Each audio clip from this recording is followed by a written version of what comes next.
Good morning, students. Already we are going to discuss with you the midpoint theorem. So midpoint theorem, some math already I have discussed, maximum math I have solved to your study material parts. So again I will show you some math because then I will start your next exercise, that is Pythagoras theorem. Okay. So before that, midpoint theorem, some another maths I will show to you. Now I will discuss with you question number 7.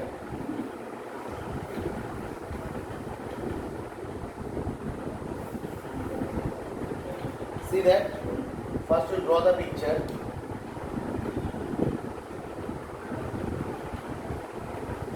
ABC is a triangle. Okay. AD and B is the medians. Already you know that AD is the and E is the median. Median is this part is equal to this part is equal to this part, equally distributed. Okay. And DF parallel BE. DF. Okay. From here you can draw one things.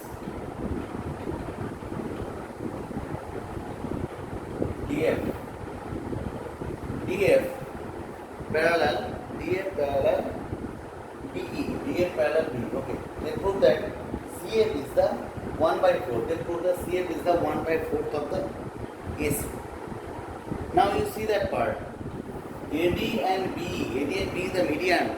The D is the midpoint of AC and E is the midpoint of AC. Okay. Now if I take the triangle, BCE, and here D is the midpoint of, already I have discussed, D is the midpoint of AC. So you can able to say that, and DF parallel DF, clear, DF parallel BE, DF parallel BE. Okay, D is the midpoint of BC. Okay, and F is the midpoint of C. Clear? Look there. If D is the midpoint of BC, and D is the midpoint of DC. Listen that. D is the midpoint of BC.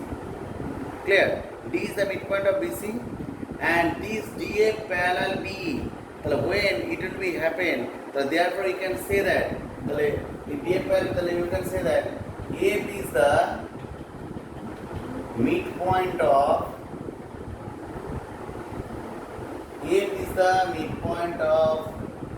C. From where you can say that converse MPT, midpoint theorem. We are able to say that. What? Just you go through that the converse midpoint theorem. What I say that? Go through that converse midpoint theorem. From that you are getting quoting the converse midpoint theorem. What I say that? The line drawn through the midpoint of the one side of the triangle. Suppose this is the triangle. So line drawn through the midpoint of the one side of the triangle, parallel to another side. This line is parallel. This will be of course bisect. This will be of course bisect the third side. So this will be of course bisect the third side. Am I clear to all of you? So understood me the converse theorem, the line drawn through the midpoint of the one side of the triangle, and which is parallel to the another side, which will be bisect the third side. So according to that, you see that this is the midpoint of that, looks like this. This is the midpoint of this, and this is parallel this. So this DF parallel B. Of course, F is the midpoint of the C. Am I clear to all of you? I hope we have understood that part. So we are able to say that DF. So we are able to say that what? We are able to say that this CA half of EC. Any problem? I think we have not faced any problem. This CA, F is the midpoint of that. Okay, this is the triangle that I have taken. This is the midpoint of that. Whenever this triangle is the midpoint of the three, you can say CF is the half of EC. And now we have to tell that EC means is what? EC is the what? Previously we have tell that. Okay, here I have written half EC. EC means half of AC. You say sir why? Because previously we have tell that E is the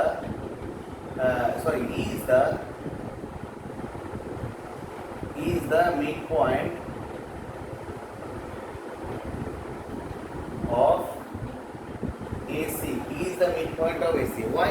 Because already you see that E is the median of that. So that's why this is equal. So E is the midpoint of that. So this way you can prove that 1/4 of AC. This is required to prove. This is required to prove. Clear? Hope you have understood this part. Okay. Now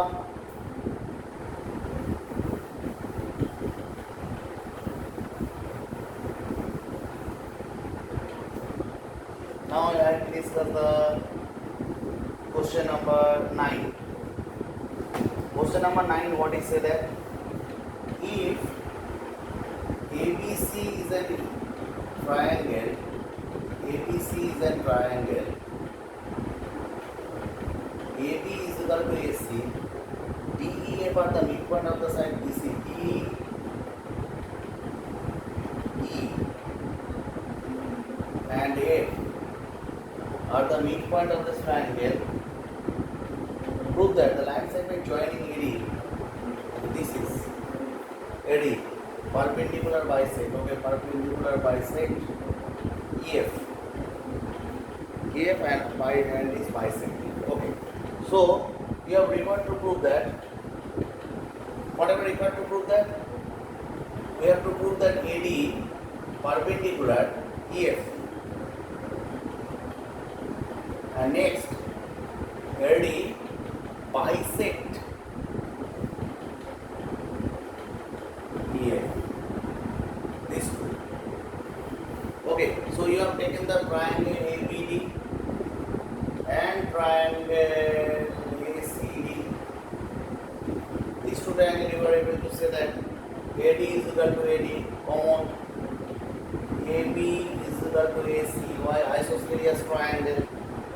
And BD is equal to BD. Why? Because this is the D is the midpoint of that. So these two triangle ABD, congruent triangle ACD. So whenever you can prove the congruent of the triangle, that means any side, any angle is there. So angle ADB is equal to angle ADC.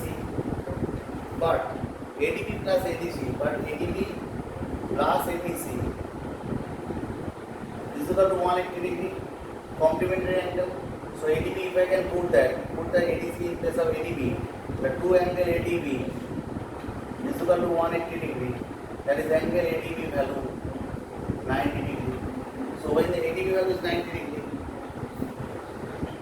so of course it is so that AD, so AD perpendicular DC, AD perpendicular EF, AD perpendicular BC, AD perpendicular EF. Am I clear to all of you?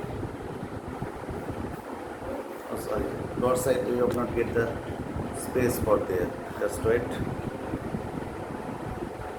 Okay, so now second part we have to prove that if I can make that the ED, suppose if I am required to join these two parts,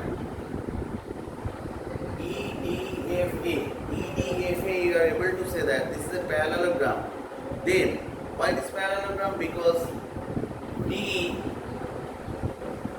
parallel AC. Clear? So D parallel AC. So D parallel A, short small part. Okay. DF parallel AB. So DF AB. So you are saying the A. So if the two sides be the parallel, so of course you can see the EDFA is a parallelogram. The parallelogram diagonal bisect each other. Of course, so AD bisect. So AD bisect EF. Clear? So in this way you can prove that all parts. Okay. Hope you have enjoyed this today's Explanation? Okay, go and practice that part. Rest part your homework.